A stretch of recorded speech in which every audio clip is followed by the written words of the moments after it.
Hello les passionnés de développement de soi. Ça nous arrive à tous d'avoir passé une journée compliquée, une journée lourde. Peut-être qu'on rentre du travail, que l'on est fatigué, que l'on est irrité, peut-être même qu'on est en colère. Si vous avez fait mes formations sur le bien-être dans sa maison, vous le savez que ramener les énergies négatives dans notre maison, ça imprègne les murs, les sols, les plafonds. Mais des fois on s'en rend pas compte en fait, que l'on vient faire rentrer des énergies négatives dans notre maison. Donc on a vu des protocoles pour protéger notre maison, mais aussi la nettoyer régulièrement, la purifier énergétiquement.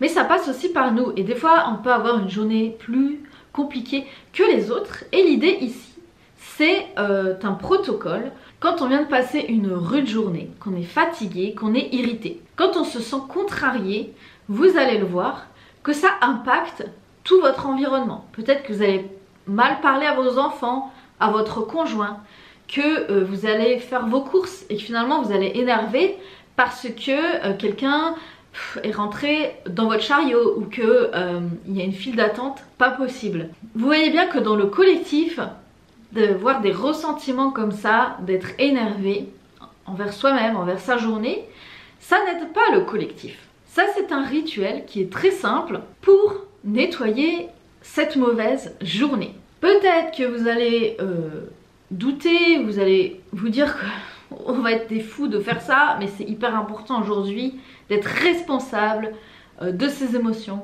d'être responsable de ses pensées, d'être souverain et souveraine de qui on est.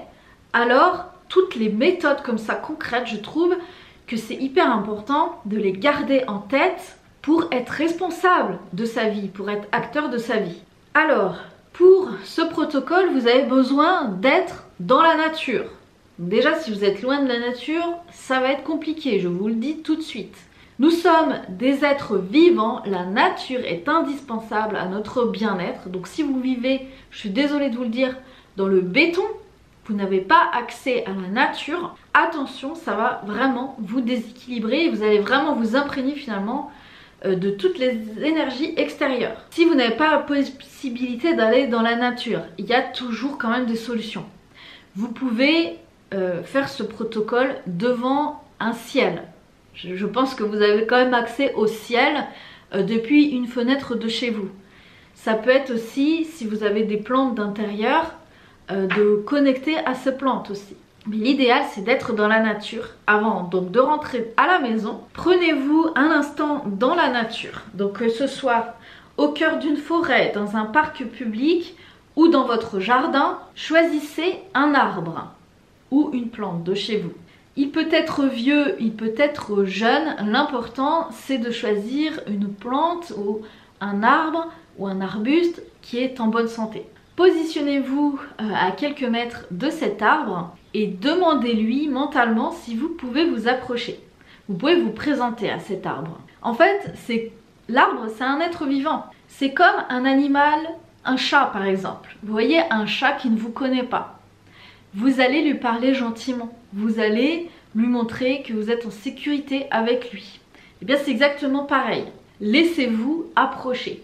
Une fois que vous avez la connexion établie avec l'arbre, vous pouvez vous avancer, vous pouvez le toucher, vous pouvez vous adosser à lui, vous pouvez lui faire un câlin également. Demandez à l'arbre finalement de vous donner de l'énergie et vous pouvez aussi remettre vos préoccupations à l'arbre, à la terre. Imaginez que vous ressentez l'énergie de cet arbre comme si vous partagiez la même sève. Cet arbre va vous donner force, douceur et bienveillance. Quand vous vous sentez mieux, peu importe le temps que vous mettez, remerciez l'arbre. Ce câlin en pleine conscience avec une plante ou avec un arbre, ça peut vous faire avoir de fortes émotions. Les larmes peuvent couler, mais tout est ok. Rendez tout ça à la terre. Et bien évidemment, vous n'êtes pas obligé de prendre tout le temps la même plante ou le même arbre. Vous pouvez aussi tenter l'expérience avec d'autres arbres. Il n'y a plus qu'à. Excellente expérience à vous. Essayez sincèrement. Dites-moi vos retours en commentaire. Et à très vite pour de nouveaux conseils concrets.